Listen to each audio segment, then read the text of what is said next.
Bonsoir chers téléspectateurs de la télévision rwandaise, toujours un plaisir de vous retrouver pour l'émission majuscule Propos.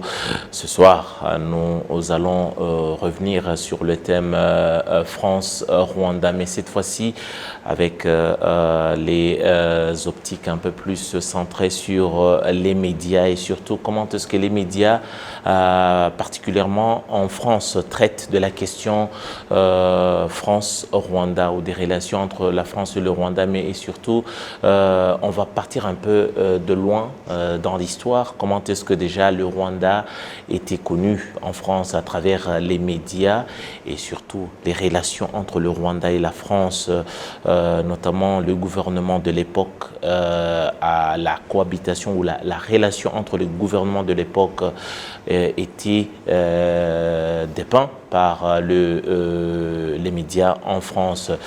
Et qui, pour mieux parler de ce thème, si ce n'est des connaisseurs, ou en tout cas des gens qui ont fait de la recherche, qui ont vécu l'époque et qui continuent d'observer ces relations, que ce soit avant 94, en 94 et après 94. Dans ce studio, je suis avec Jean-François Dupaquier. Jean-François Dupaquier, il est journaliste et écrivain. Et bonsoir, monsieur. Bonsoir. Merci de votre invitation. Toujours un plaisir d'être avec vous. Mais c'était d'abord sur Skype et aujourd'hui nous sommes très heureux de vous avoir avec nous sur le plateau. Moi de même, merci. Voilà. Avec nous également Mehdi Ba qui nous rejoint depuis Dakar. Bonsoir Mehdi. Bonsoir Eddy, bonsoir Jean-François, ravi d'être avec vous. Voilà, ce sont les deux.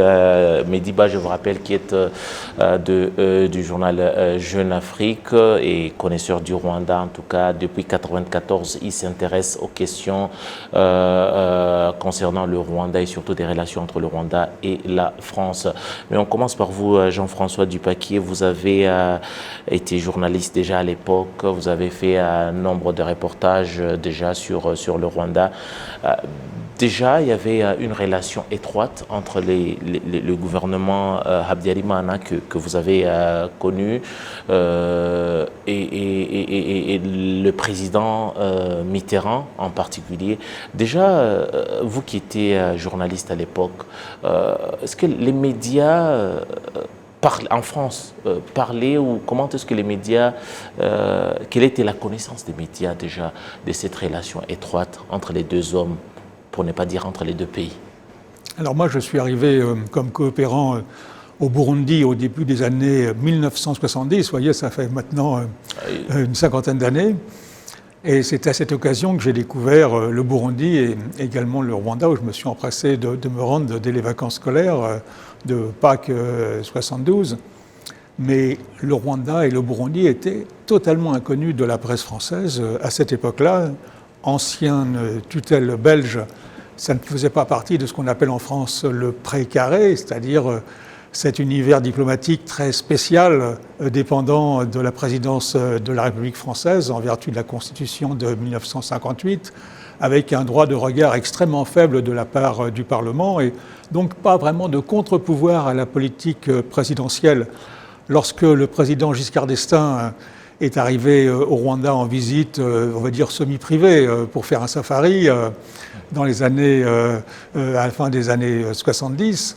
Lui-même, il n'était pas accompagné d'une cohorte de journalistes. Ça faisait partie d'un domaine privé et même presque secret. Donc, la presse française ne s'y intéressait absolument pas. Les journalistes ne connaissaient pas le pays et ils ont été très très peu nombreux à aller au Rwanda avant 1990 et bien sûr avant 1994.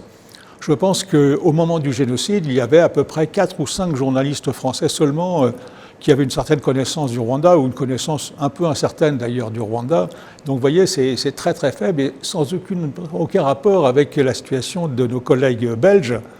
Marie-France Cros, Colette Brackman, François Misser et d'autres étaient, eux, des familiers du terrain ici et savaient très bien ce qui se passait et faisaient de nombreux articles sur le Rwanda et le Burundi, bien en avance sur la presse française qui aurait pu leur demander des contributions, ce qui n'a pas été le cas pour des raisons sur lesquelles on ne va pas s'étendre ici avec un petit peu, disons, de paternalisme de la part des Français vis-à-vis des Belges.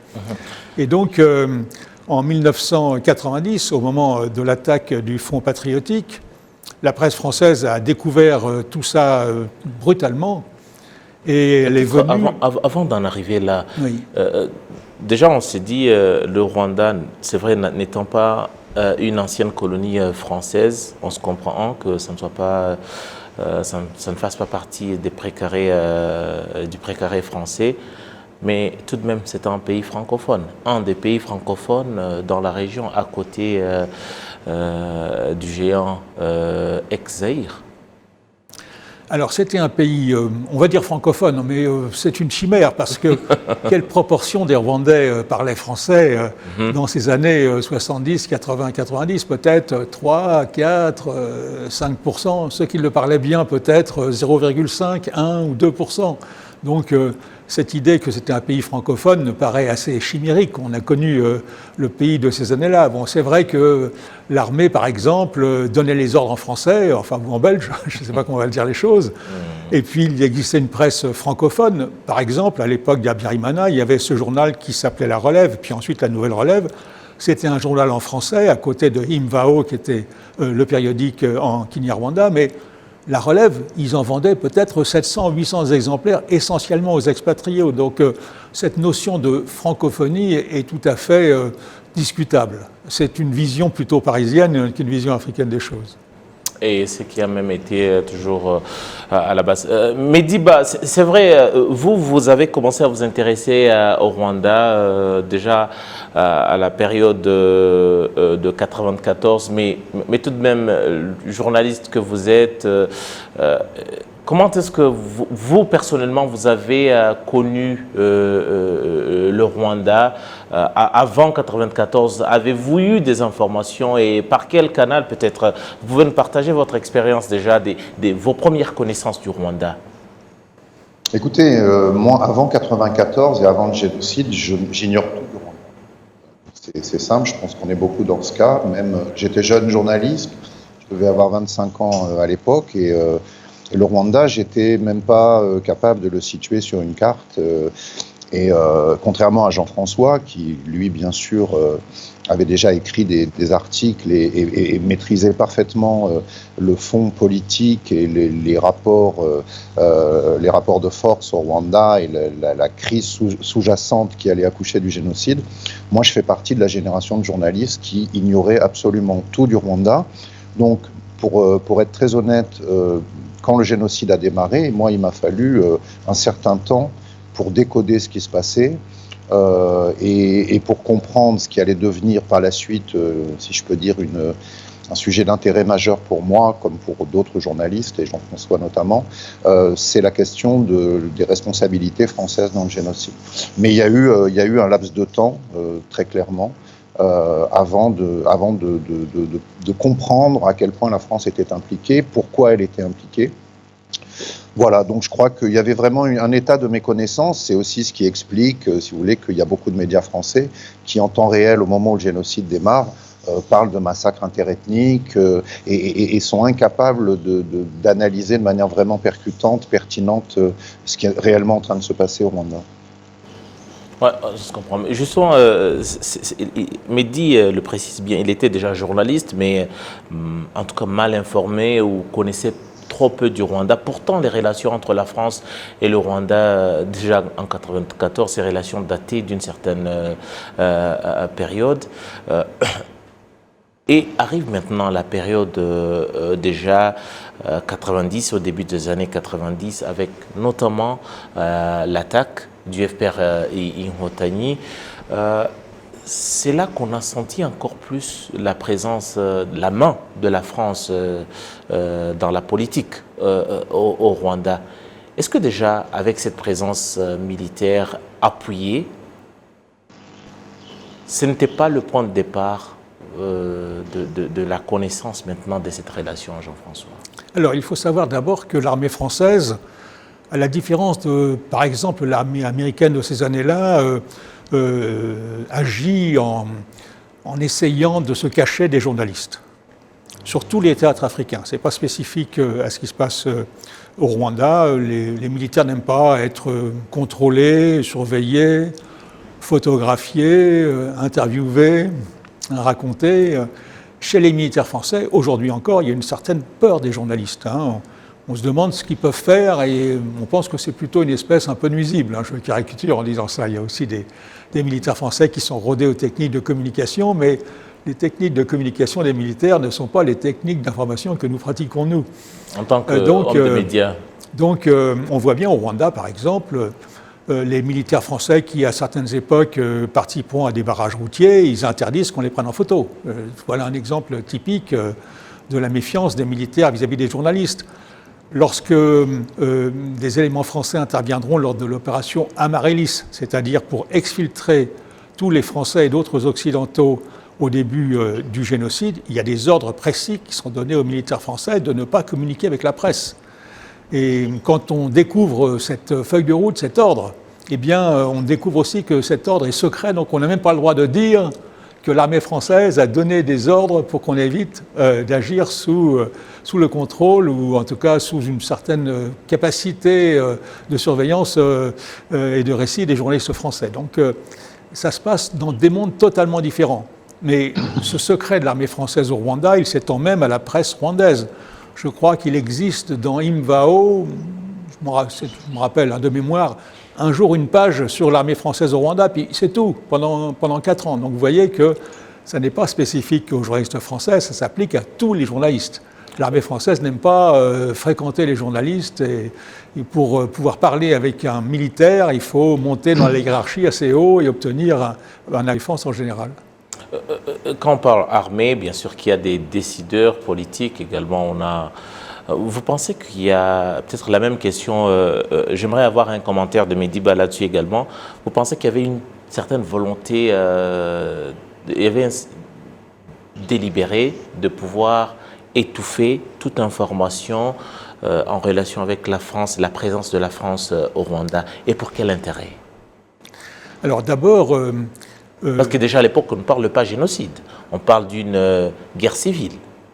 Oui, alors il y a l'aspect diplomatique et puis il y a l'aspect militaire. Et jusqu'aujourd'hui, c'est très difficile de démêler les interactions entre le diplomatique et le militaire. Ça reste un des grands problèmes de toutes les polémiques jusqu'aujourd'hui. Par exemple, le rôle de l'armée française à Bicécéro, la façon tardive dont on intervient pour sauver les derniers rescapés. On se demande si on a affaire à des militaires ou si derrière c'est simplement des diplomates qui intiment aux militaires l'ordre d'agir ou l'ordre de ne pas agir ou l'ordre de se taire. Donc jusqu'aujourd'hui c'est un sujet qui est très complexe et sur lequel il y a peu de militaires qui parlent, même une toute petite poignée de militaires qui ont fini par parler, comme le général Varey, que vous avez vu à Kigali. Des militaires à la retraite. Oui, maintenant à la retraite, mais en 90, il est actif. Ils étaient actifs. Il est le patron de la mission d'assistance militaire à Paris, et donc il a la haute main, en principe, sur ses actions militaires en Afrique, en principe là aussi, parce que on va également voir que malgré la hiérarchie officielle, il y a une hiérarchie parallèle. Il y a des gens comme Hubert Védrine, le général Queneau, son adjoint, le général Huchon, qui agissent parallèlement aux structures officielles, aux structures républicaines. Donc, vous voyez à quel point la situation est compliquée. Et là, on a touché du doigt ce qui fait, en fait, la tragédie, ce qui est le nœud gordien de la tragédie du rôle de la France au Rwanda. C'est le fait qu'il y a des acteurs qui interviennent hors de tout contrôle, non seulement le contrôle des médias, mais le contrôle parlementaire, le contrôle gouvernemental, etc. Et jusqu'aujourd'hui, on se demande qui dirigeait effectivement, quels étaient les ordres. Mediba, j'aimerais avoir votre commentaire là-dessus. Vous voyez les choses dans du même angle ou vous pensez également qu'il y avait une certaine volonté de pouvoir étouffer les informations Ben oui, je crois que c'est clair. Il y a une occultation complète, délibérée de la part des autorités françaises de l'époque, donc volonté d'occulter l'intervention militaire française qui va intervenir dès l'offensive du FPR en octobre 90, qui va se prolonger jusqu'en décembre 93. On sait que les soldats français, enfin ça a été reconstitué de multiples manières, qu'ils vont intervenir de manière très directe aux côtés des forces armées rwandaises, mais ça, il ne faut surtout pas que ça transparaisse. je vous rappelle quand même le motif officiel de la présence des militaires français. En gros, c'est de protéger les expatriés sur place. Bien évidemment, je sais qu'on a reconstitué, on a retrouvé des questions posées par des parlementaires au gouvernement lors des séances de questions à l'Assemblée nationale française, où invariablement la réponse qui est donnée est une réponse à la fois mensongère et langue de bois. Voilà, on est là parce qu'il y a des Français sur place à protéger. Tout le versant occulte de l'intervention militaire française, et en fait elle n'est quasiment qu'une intervention occulte aux côtés des phares. Tout ça, ça ne doit pas transparaître. Je précise encore autre chose, puisque vous avez comme angle le traitement médiatique, mais c'est qu'à l'époque, sur cette période octobre 90, décembre 93, si on parle de la presse française, je pense que Jean-François le confirmera, on peut compter sur les doigts d'une main, et encore, si vous voulez, les journalistes qui ont à la fois la capacité de faire du reportage sur place, qui ont une compréhension et une connaissance. Il y a bien sûr Jean-François à l'époque à l'événement du jeudi, hebdomadaire. Il y a aussi Patrick de Saint-Exupéry dans le Figaro qui va faire quelques reportages sur place, mais globalement on est dans un angle mort, complètement dans un angle mort, et en fait le rôle de la France au Rwanda, bien sûr la question se pose, et notamment à travers certains articles dont je me souviens très bien de Jean-François Dupaquier, mais enfin c'est comme je vous l'ai dit, c'est extrêmement rare, et puis c'est un pays que la France ne connaît pas. C'est pas une intervention en Côte d'Ivoire ou au Sénégal, dans des pays où il y a des communautés anciennes, où il y a une connaissance beaucoup plus approfondie. Là, on est vraiment dans un pays confetti avec lequel la France n'a aucun lien fort. Et donc, tout ça va permettre à un appareil d'État dont vient de parler Jean-François, qui de toute façon fonctionne de manière occulte et sur le plan diplomatique et sur le plan militaire, de dissimuler complètement jusqu'au début du génocide, ou plutôt peut-être jusqu'à l'intervention de Jean Carbonard en 93, après cette mission de représentant d'organisation des droits de l'homme, où Jean Carbonard alerte en direct au journal de 20h, verse quelques larmes, et ça a été peut-être un des points marquants qui fait le lien entre une implication française et les violations critiques des droits de l'homme qui se commettent au Rwanda. Mais sinon, on est dans un angle mort pendant toute cette période. Jean-François Dupaquier, après 93, où on a eu justement l'intervention dont Mehdi Ba fait mention en direct de la télévision, au journal au JT de 20h, il parle déjà des massacres qu'on observe à Nyamata, dans la région de Bugesera. Puis après, on a eu des gens comme Patrick de Saint-Ex qui sont arrivés au début des années 90 déjà. Et arrive la période de 94. Maintenant, il s'agit d'un génocide déjà au niveau international.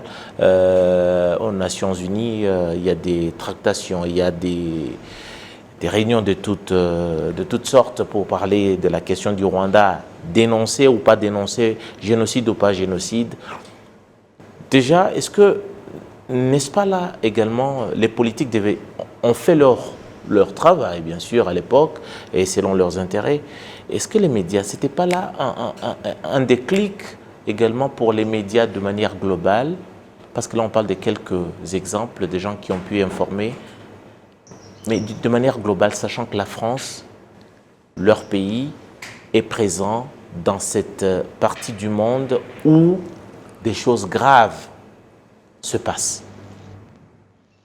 Alors, on comprend très vite que l'armée française a joué un rôle calamiteux au Rwanda en protégeant la préparation du génocide, et avant même d'en avoir, disons, des éléments matériels, des documents, etc., on a vite saisi cet aspect des choses, c'est-à-dire que ça va être une blessure française politico-diplomatique grave, et on comprend assez vite que c'est un génocide.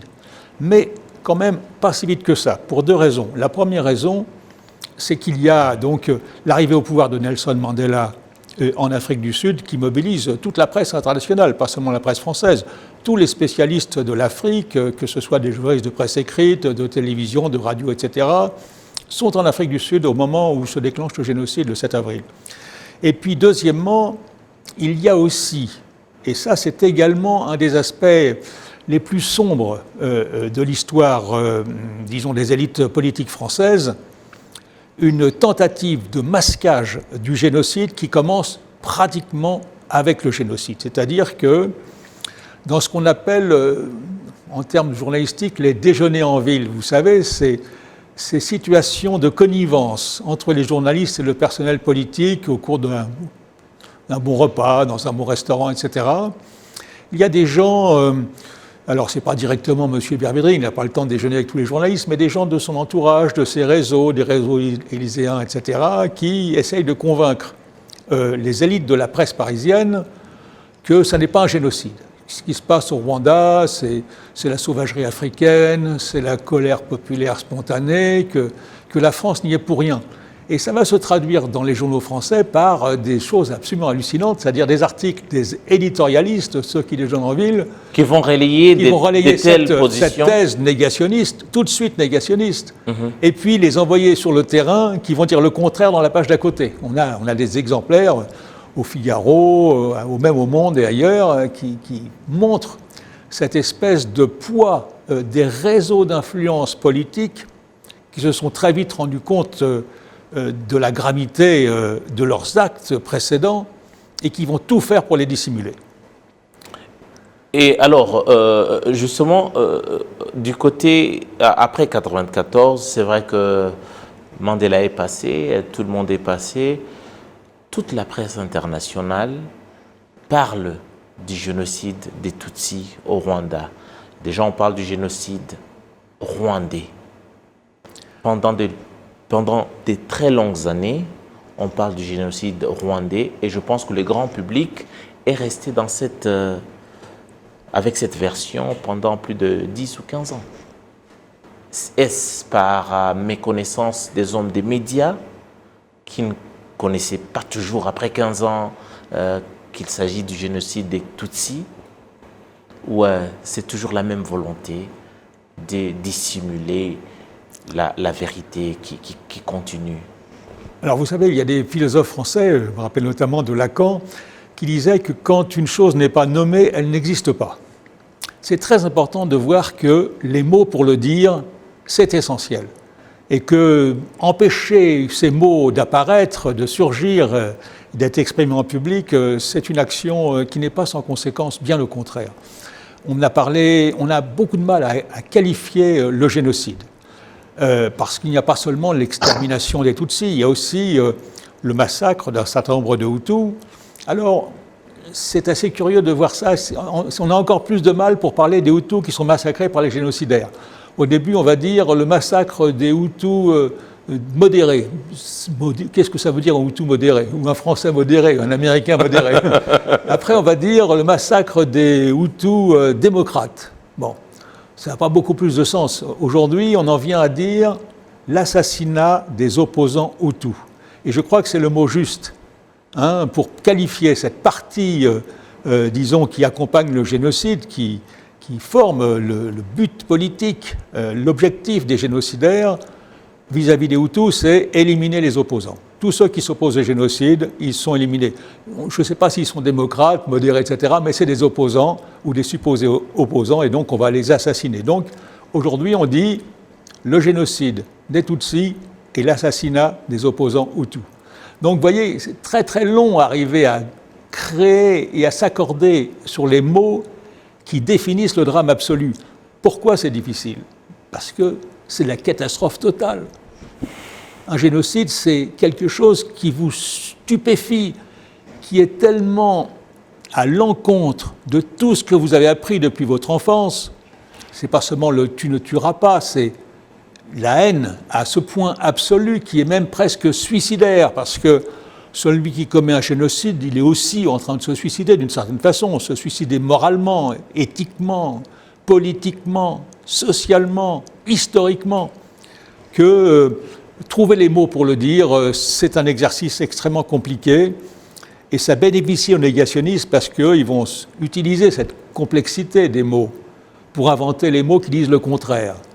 Double génocide, massacre interethnique, sauvagerie africaine, massacre tribal, tous ces archétypes qui sont un petit peu au début comme des, on va dire, comme des bouées auxquels les journalistes ou d'autres s'attachent parce qu'ils n'ont pas encore trouvé les mots et donc il se réfère à des notions presque ridicules aujourd'hui, mais qui dans les années 1930, 1940, 1950 étaient, on va dire, un peu les croyances communes vis-à-vis du monde africain noir.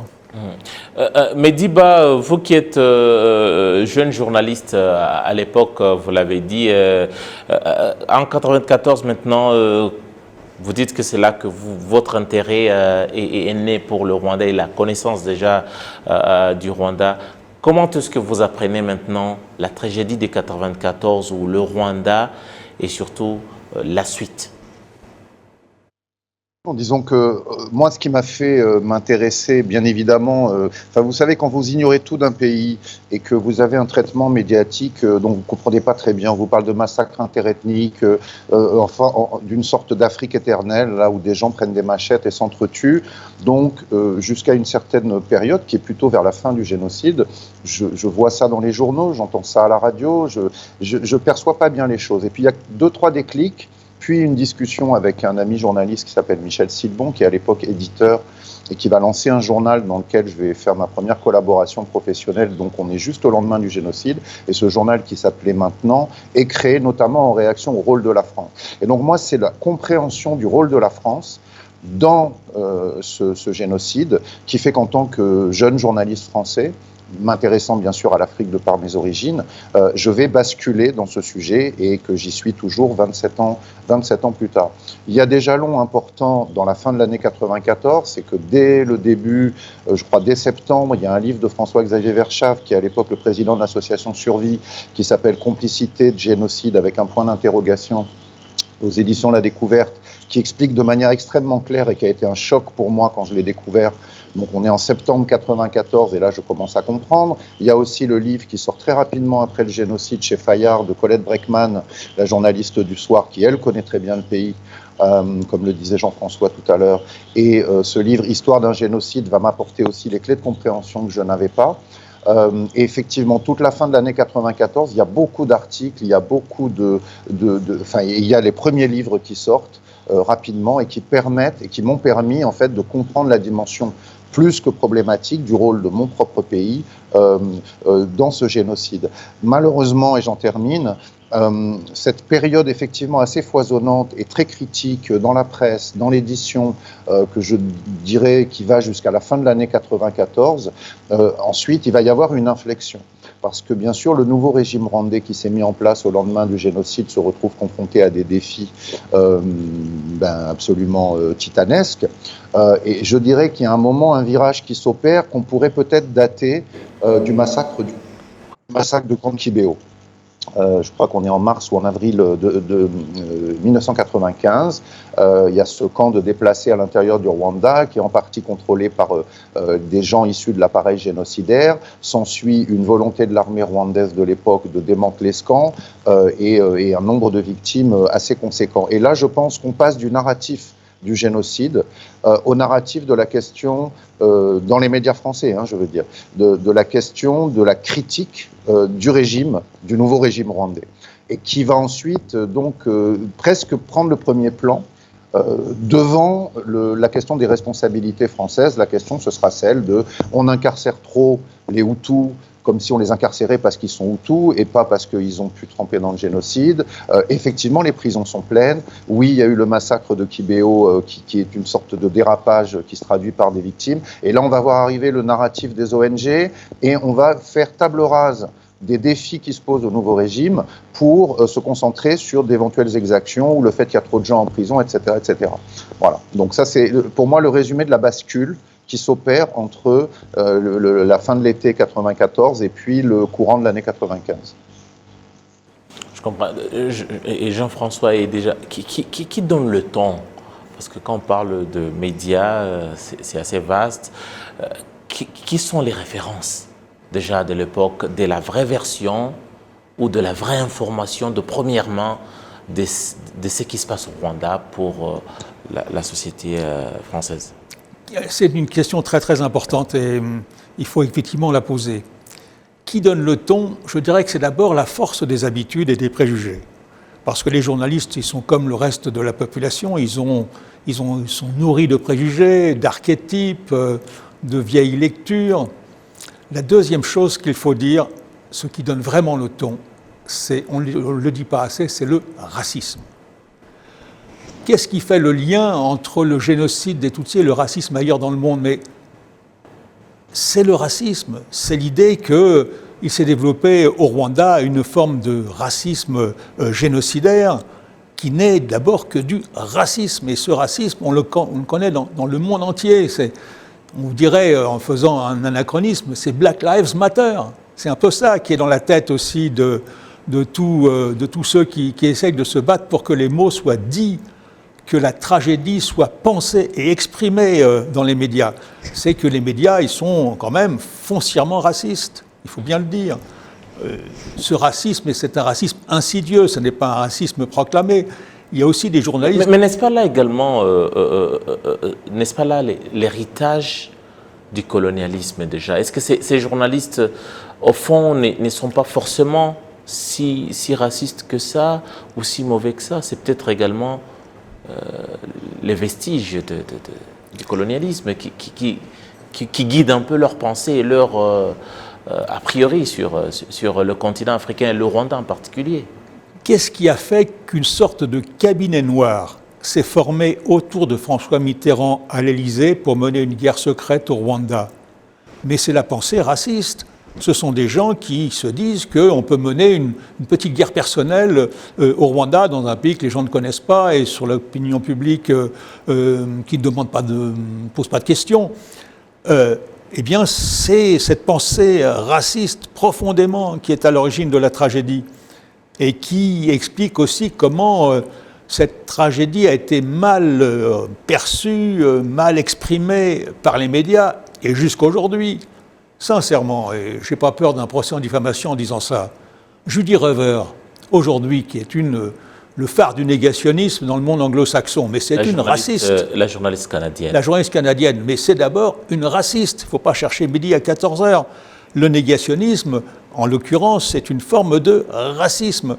Comme le négationnisme du génocide des Juifs, c'est une forme d'antisémitisme qui est aussi une forme de racisme. Donc il faut donner là aussi aux mots leur sens. Je sais qu'on emploie par exemple ici au Rwanda le mot divisionniste pour caractériser une pensée raciste, mais c'est la même chose, c'est du racisme. Et je crois que c'est important d'avoir le mot pour dire la tragédie. C'est une tragédie qui est née du racisme avec des acteurs qui étaient des racistes. Bagosora est un raciste. Moi je pense que Védrine et tous ceux qui l'entouraient sont des gens profondément racistes. Mais Diba, peut-être pour rebondir au propos de Jean-François, à l'époque, vous quand vous apprenez ou vous intéressez au sujet du Rwanda, c'est vrai, vous avez lu plusieurs documentations, des ouvrages, des spécialistes du Rwanda et d'autres peut-être qui s'improvisaient en spécialistes du Rwanda ou de la sous-région. Est-ce que les premiers reporters, c'est vrai qu'il y a des gens qui connaissaient déjà le Rwanda, on parle de Patrick de Saint-Exupéry qui sont arrivés, à Jean-François qui est là, qui connaissait déjà la région depuis les années 70, mais d'autres reporters qui sont arrivés au Rwanda pour justement faire des reportages ou traiter de l'actualité au Rwanda déjà à l'époque dans cette tragédie et toute cette confusion qui a suivi. Est-ce que ces gens sont arrivés avec une connaissance du terrain, une connaissance de la région, une connaissance du contexte historique?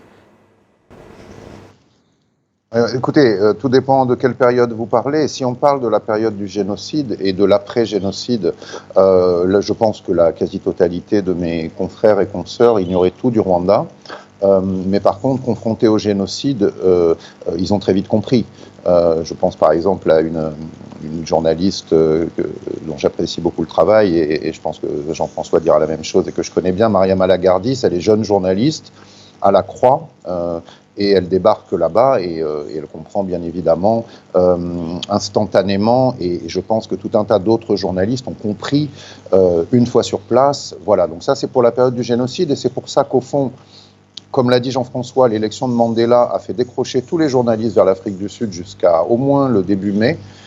Donc en fait, la compréhension et un traitement un peu plus conséquent va commencer à se faire entrevoir. Moi, je me souviens par exemple d'une une de Libération qui, je crois, date du 18 mai 1994, sur je ne sais plus le titre exact, mais ça barre la une de Libé, et c'est les amitiés coupables de la France. Et il y a 3 ou 4 pages qui font la cover et qui sont absolument sans ambiguïté. Voilà. Alors après, là c'est 94, mais n'oublions pas que c'est une histoire qui se relate depuis maintenant 27 ans. Et bien évidemment, la première génération de journalistes qui va traiter le génocide au moment où il survient et dans les mois qui suivent, voire les 2-3 années qui suivent, ces journalistes, certains vont passer à autre chose, d'autres vont prendre leur retraite, etc. Et il va y avoir un renouvellement perpétuel des générations et de nouveaux journalistes qui, eux, vont devoir s'approprier le sujet, mais en partant de zéro, en n'ayant pas connu la période du génocide. Et alors, c'est ce qui fait qu'on va assister un peu à un jeu, si je peux dire ça comme ça, à un principe de montagne russe.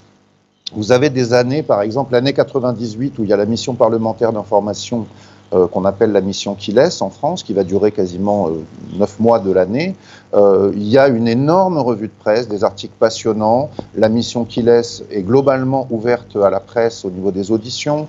Donc il y a beaucoup de choses qui se racontent. Il y a eu les articles de Saint-Exupéry en janvier puis en mars qui ont aussi donné une espèce d'impulsion au reste de la profession. Donc vous avez des années fortes comme ça. Puis vous avez des années où le Rwanda repart dans l'angle mort. Et puis vous avez quelque chose surtout qui est important, et j'en termine, c'est qu'il y a bien évidemment des gens qui, eux, ont intérêt à lancer des contre-feux. Et le principal contre-feu, c'est une saga qui va durer en gros de 2004 à 2018, je crois, 17-18. C'est cette fameuse théorie de l'attentat.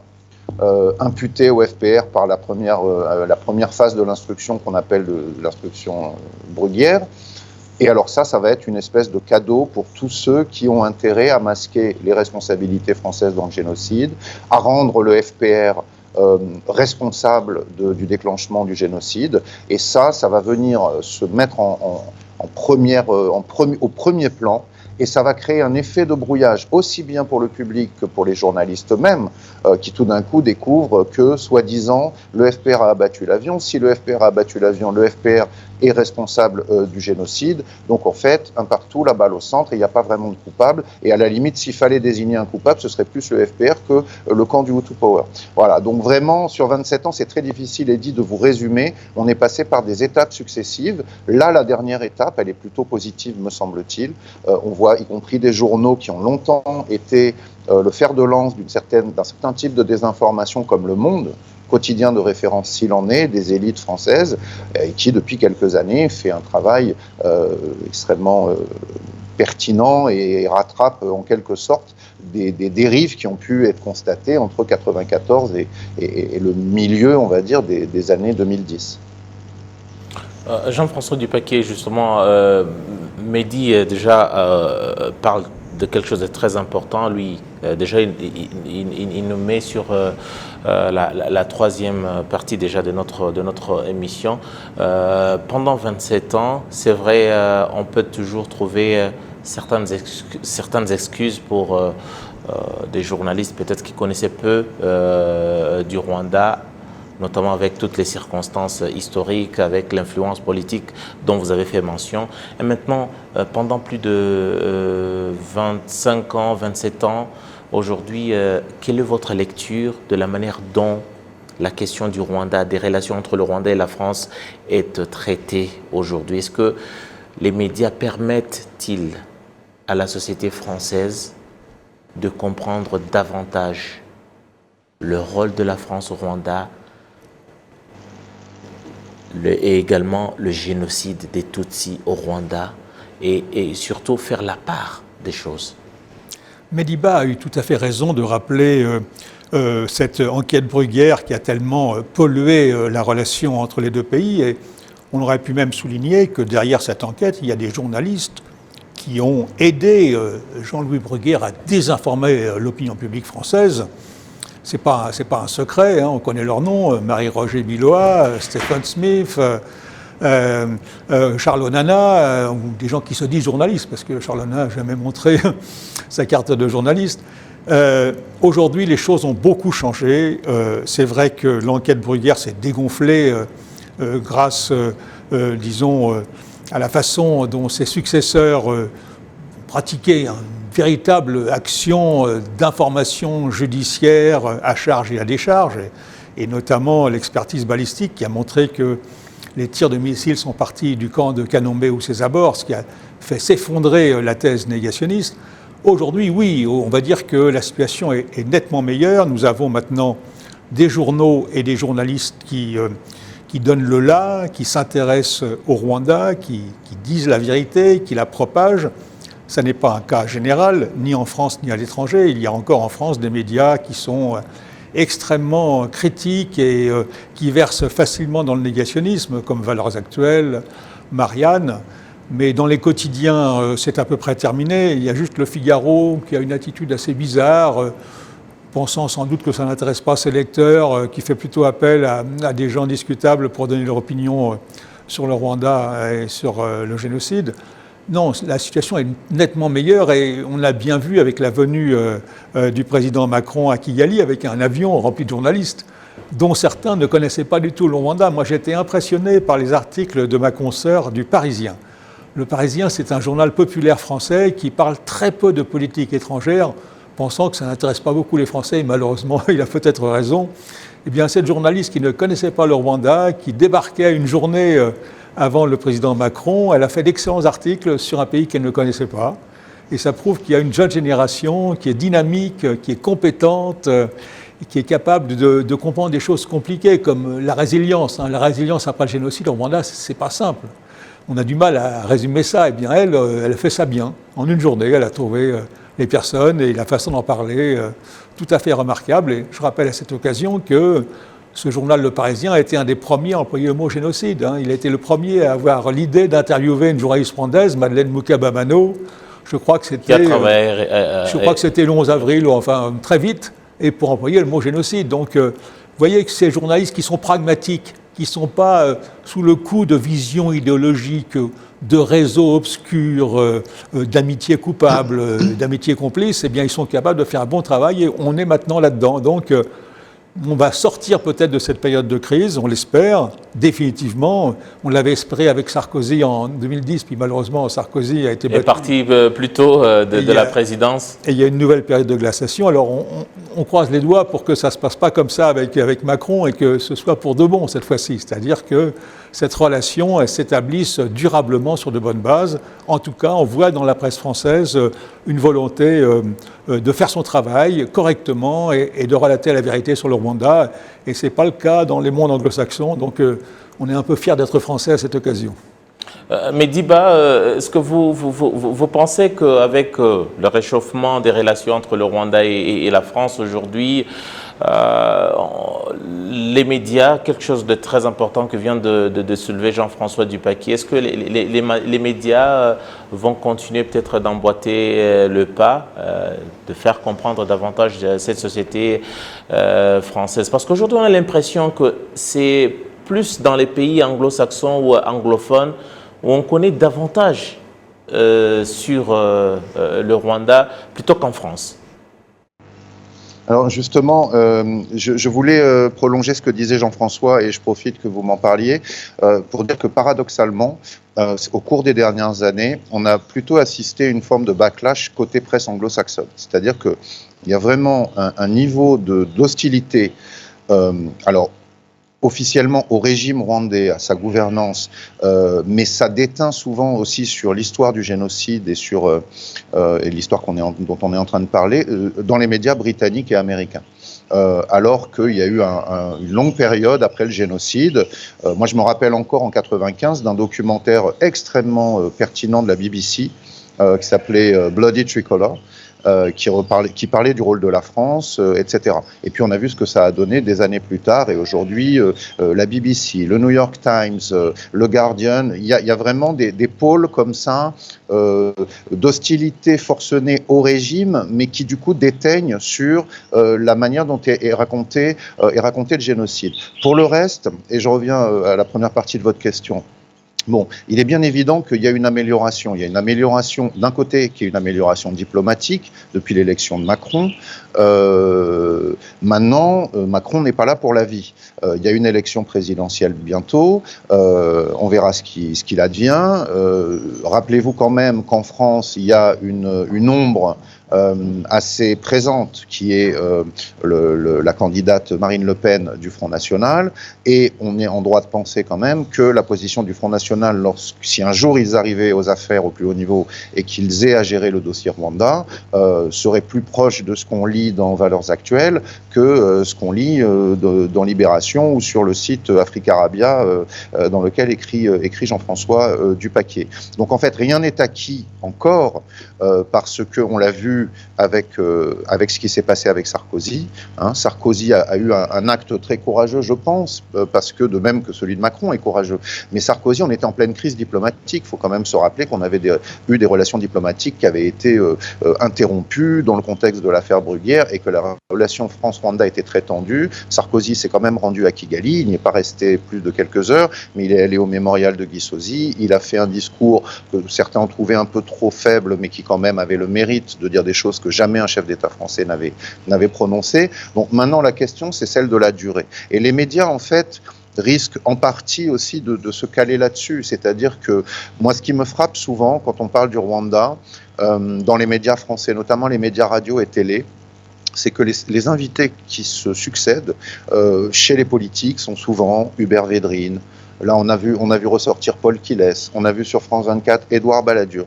Donc toute une vieille garde qui est cramponnée sur une version du rôle de la France au Rwanda qui est dans le déni, la dénégation la plus totale. Et rares sont les politiques qui sont capables aujourd'hui de venir sur un plateau télé pour tenir un propos marqué par une certaine forme de lucidité, d'autocritique, etc. Donc je pense que les médias ont évolué, pourvu que ça dure, et qu'ils restent sur cette ligne-là, beaucoup plus, à mon avis, conforme à la réalité historique. Mais là où il reste une révolution à opérer, c'est chez les politiques français, à mon avis, qui ont encore aujourd'hui beaucoup de mal à regarder en face l'histoire du rôle de la France au Rwanda. Jean-François Dupaquier, peut-être pour également terminer, est-ce que vous pensez que la crainte de ce qui s'est passé avec des signes positifs qu'on a vus avec l'arrivée de Sarkozy et sa visite au Rwanda, avec l'arrivée de François Hollande, est-ce que vous vous dites par exemple que les élections présidentielles qui arrivent prochainement en France peuvent également être déterminants pour ce qui est de l'intérêt que les médias français portent au Rwanda aujourd'hui? Parce qu'après la visite d'Emmanuel Macron, c'est vrai, on a vu tellement d'articles, on a vu plusieurs médias parler du Rwanda dans différents angles, pas que politique. En tout cas, on a vu le Rwanda, on a touché tous les angles de la vie au Rwanda par les médias français. Est-ce que vous craignez que le départ ou l'issue des élections présidentielles peut déterminer également cet intérêt que les médias portent aujourd'hui? Oui, je crois que Mediba a très bien défini les enjeux, parce qu'il y a un risque qu'en France, des formations politiques qui évidemment ne s'affichent pas racistes, mais qui coalisent des mouvements, des tendances de l'opinion, etc., où le racisme devient à nouveau une force très très importante, reviennent au pouvoir et évidemment ne traitent pas le dossier des relations entre la France et le Rwanda comme il faudrait. Mais heureusement, on espère que ça ne se produira pas. Il y a ce risque qui est là, et on se souvient de tous les espoirs fondés au Rwanda par la visite de Nicolas Sarkozy en février 2010, ces espoirs qui ont été déçus malheureusement 2 années après. Il ne faut pas que ça recommence, alors ça ne dépend pas de nous. Mais on peut être quand même inquiet de la montée du racisme dans le monde. Ce racisme qui a fait tant de mal au Rwanda et qui est aujourd'hui jugulé au Rwanda, il se répand dans tous les pores de la société, dans les pays occidentaux et ailleurs. Et c'est un vrai sujet de préoccupation aujourd'hui qui dépasse bien sûr le cadre fixé par ce débat, je vous en remercie, mais qui est une préoccupation, je crois, de tous les démocrates du monde entier. Voilà, c'est donc par là que nous allons mettre un point final à notre émission majuscule propos de ce soir. Permettez-moi de remercier Mediba qui intervenait depuis Dakar. Mediba qui est journaliste et Jeune Afrique. Il s'intéresse au Rwanda depuis 1994. Merci beaucoup Mehdi d'avoir été de nôtre. Merci Eddy, c'est toujours un plaisir. Merci beaucoup à Jean-François Dupaquier qui est journaliste et écrivain, connaisseur fin de la région des Grands Lacs et en particulier du Rwanda et surtout des génocides contre les Tutsis. Jean-François Dupaquier qui est également qui a publié plusieurs ouvrages depuis de nombreuses décennies sur le Rwanda et la région des Grands Lacs. Merci beaucoup Jean-François d'avoir été Merci de votre invitation, Eddy. Voilà, merci à vous tous, chers téléspectateurs de la télévision rwandaise et surtout fidèles de l'émission Majuscule Propos. C'est toujours un plaisir d'être avec vous. Grand merci à toute l'équipe qui m'a réalisé, qui m'a permis de vous attendre de chez vous. J'aurai tout le plaisir de vous retrouver très prochainement pour un nouveau numéro Majuscule Propos.